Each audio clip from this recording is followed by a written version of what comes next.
ഏട്ടാ. ആ വാടാ, ഇരിക്കും.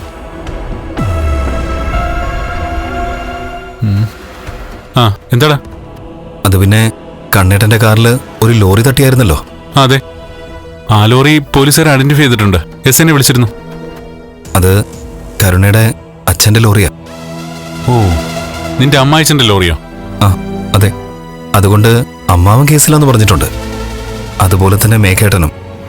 എങ്കിലും കാർ ഏട്ടന്റെ ആയതുകൊണ്ട് ഏട്ടൻ വിചാരിച്ചാലേ കേസ് ഒഴിവാക്കാൻ പറ്റും. അയാള് മനഃപൂർവ്വന്റെ കാറിൽ ലോറി ഇടിച്ചാണോടാ? അയ്യോ, അതെന്തിനാ അങ്ങനെ ചെയ്യുന്നത്? അല്ല, നിന്റെ അമ്മായിച്ചനായതുകൊണ്ട് ചോദിച്ചതാ. അയാൾക്കങ്ങനെ ആരോടും വലിയ മനുഷ്യത്തുള്ള കൂട്ടത്തിലൊന്നും അല്ല.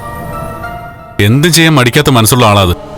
അതിന് ലോറി ഓടിച്ചിരുന്നത് കരുണയുടെ അച്ഛനല്ലല്ലോ, മറ്റൊരാളല്ലേ?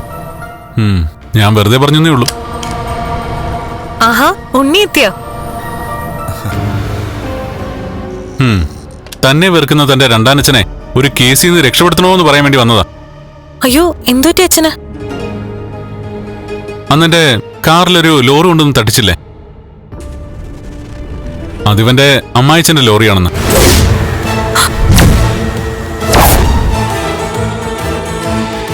കാർ എന്റേതായതുകൊണ്ട് കേസിൽ നിന്ന് ഊരണമെങ്കിൽ ഞാൻ വിചാരിക്കണമല്ലോ. എന്താടോ വേണ്ടത്? അത് കണ്ണേട്ടന്റെ ഇഷ്ടം പോലെ ചെയ്യാം. അമ്മാവനും മേഘനും ഒക്കെ കേസ് വേണ്ടെന്നാ പറയുന്നത്. പിന്നെ കാറിന് ഇൻഷുറൻസ് ഒക്കെ ഉള്ളതുകൊണ്ട് എനിക്ക് വലിയ നഷ്ടമൊന്നും സംഭവിക്കാൻ പോകുന്നില്ല. അതുകൊണ്ട് അങ്ങേരോട് ടെൻഷനൊന്നും വേണ്ടെന്ന് പറഞ്ഞേക്ക്.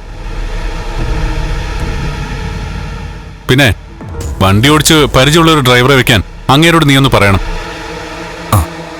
വേറൊന്നും കൊണ്ടല്ല, വണ്ടിയുടെ പിന്നിലാ കൊണ്ടുപോയി ഇടിച്ചത്. അതും ഓവർ സ്പീഡിൽ വന്ന് ഇടിച്ചെന്നാ മേഘം പറഞ്ഞത്. എന്നുവെച്ചാ വണ്ടി ഓടിച്ചവൻ മദ്യലഹരിയിലാണോന്ന് പോലും സംശയിക്കേണ്ടിയിരിക്കുന്നു. അങ്ങേര് വെക്കുന്ന ഡ്രൈവർമാരല്ലേ, നോർമലായിരിക്കില്ല. എന്നാ പിന്നെ അയാളോട് ഇപ്പൊ തന്നെ വിവരം വിളിച്ച് പറഞ്ഞേക്ക്. ആ ശരി ഏട്ടാ.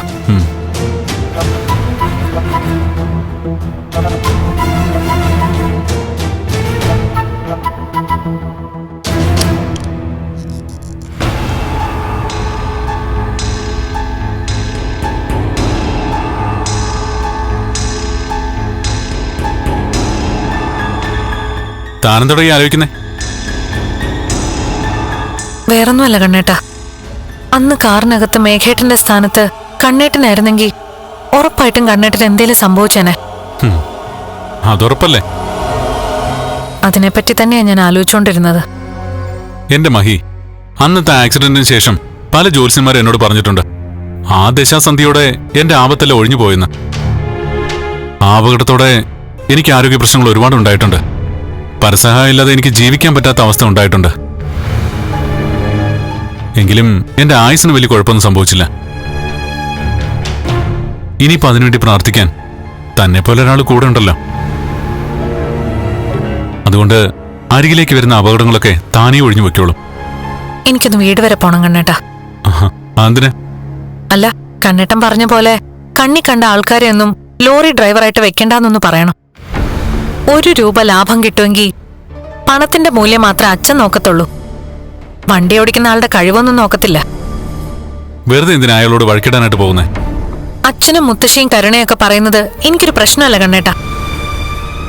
അതൊക്കെ ഞാൻ ഒരുപാട് കേട്ടിട്ടുള്ളതാ.